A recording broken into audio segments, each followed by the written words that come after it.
Welcome, everyone. I'm excited to kick off today's session with a focus on mastering the art of classroom connection. Today, we'll explore how to truly connect with your students and never forget a name again.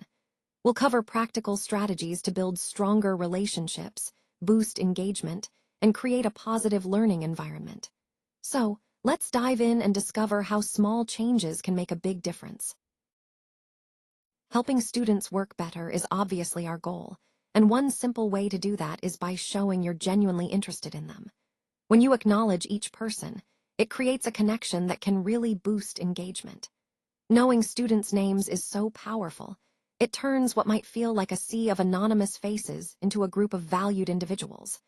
That's why I emphasize that knowing names truly transforms the classroom experience. It's not just about politeness. It's about making students feel seen and appreciated, which can motivate them to participate more and take ownership of their learning. So, as we continue, remember that these small acts, showing interest and recognizing each student, are key tools to foster a positive, productive learning environment. Let's talk about the importance of connecting names to faces early on. When you make an effort to learn students' names from the start, it helps build trust and rapport. People feel acknowledged and respected, which sets a positive tone for the whole class. Next, don't hesitate to ask for pronunciation tips. If you're unsure how to say a student's name correctly, simply ask. It shows that you care and are committed to creating an inclusive environment. A key tip is to study the student list in advance. Take a few minutes before class to familiarize yourself with names and, if possible, a little background about each student. This preparation makes interactions smoother and more personal. And remember, start learning before the first bell rings. The earlier you begin to connect with your students, the more confident and comfortable you'll both feel as the class progresses. Overall, preparation is key. It's about setting a strong foundation from day one, which will pay off throughout the semester. Let's talk about some standard first-day practices that can really set the tone for success.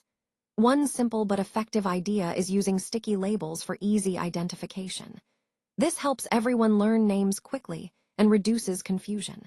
Another great practice is stand-up name cards placed on desks, which make it simple for participants to see and remember each other's names throughout the session. The key here is that simple tools, like sticky labels and name cards, can make a massive difference in creating a welcoming and efficient environment. When people feel recognized and can easily connect with others, engagement and collaboration naturally follow. This connects to the overall theme that sometimes small, straightforward adjustments, like these name cards, can have a big impact on the effectiveness of your onboarding or training process.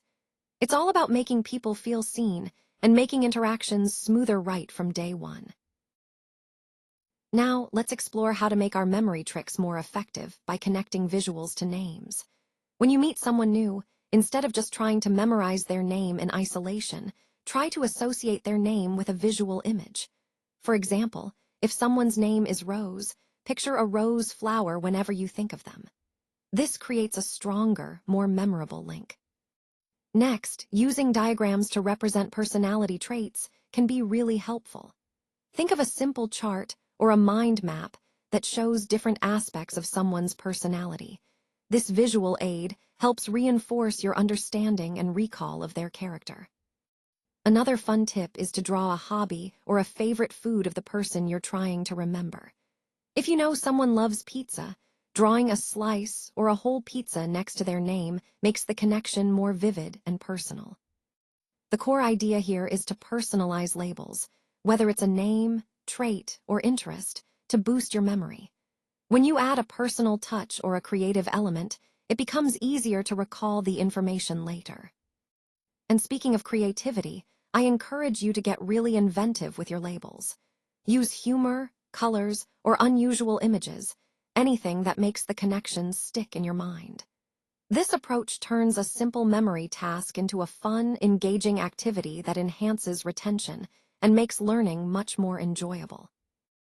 All right, let's talk about being transparent. It's really about creating an open environment where everyone feels comfortable sharing their thoughts and feedback. When we're transparent, we build trust and foster collaboration. Next, showing progress is key. It keeps everyone motivated and focused. When people see how far they've come, it encourages continued effort and engagement. Turning cards is a fun way to keep things dynamic. It encourages participation and keeps the energy up. Plus, it gives everyone a chance to contribute in different ways. And remember, it's okay to make mistakes. In fact, I encourage you to laugh it off and see mistakes as learning opportunities. That mindset helps create a safe space where innovation can thrive. So the main takeaway here is to be transparent and have fun. When we're open and relaxed, we promote a positive atmosphere that drives better results for everyone.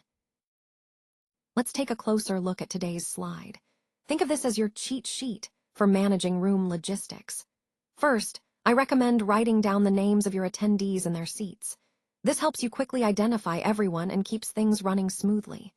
Next, sketch a simple seating plan, nothing fancy, just a basic layout that shows where everyone is seated. This visual reference is incredibly helpful during the event. Remember, a room map is your secret handheld reference. It's like having a mini blueprint of the space that you can refer to anytime. By mapping out your seating and knowing who's where, you set yourself up for success. It makes your job easier, keeps the atmosphere organized, and ensures a more engaging experience for everyone. So always keep this map handy. Think of it as your personal tool for success in managing the room effectively. Now, let's talk about using mental hooks to anchor names. Think about how we can make this process easier by attaching names to memorable visual cues. For example, you might remember the student with cool glasses.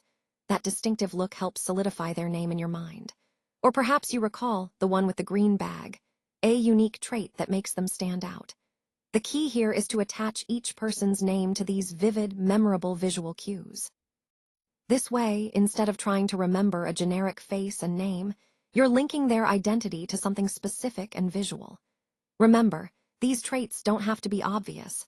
They just need to be distinctive enough to serve as mental anchors. By doing this, you'll strengthen your memory for people's names, which is a crucial part of building strong relationships and effective communication. So always look for those unique traits and attach names to them. It's a simple but powerful strategy to improve your recall. Let's talk about some quick digital references that can really enhance our teaching. First, annotating class photos is a simple yet powerful way to engage students. You can highlight key moments or add notes that help students connect more deeply with the material.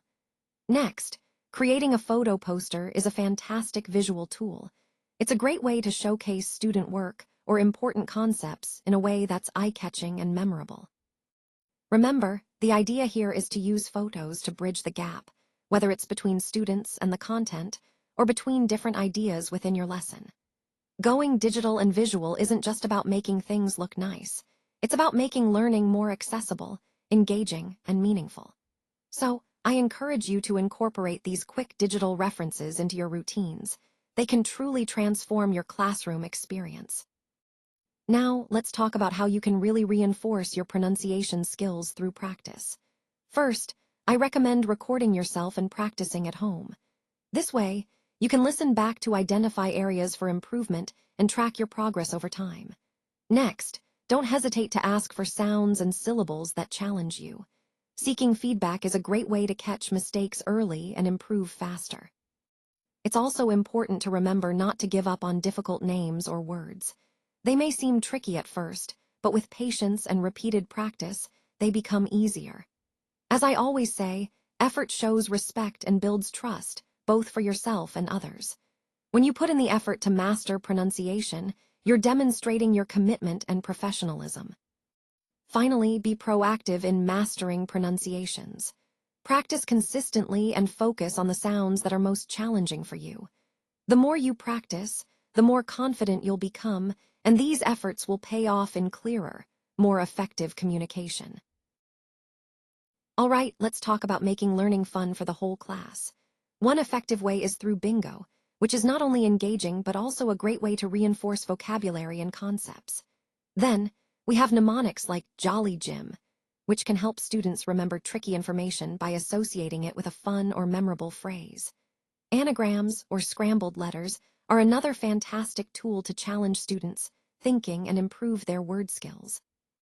The key here is to gamify the learning process, turning educational content into games, which boosts motivation and retention.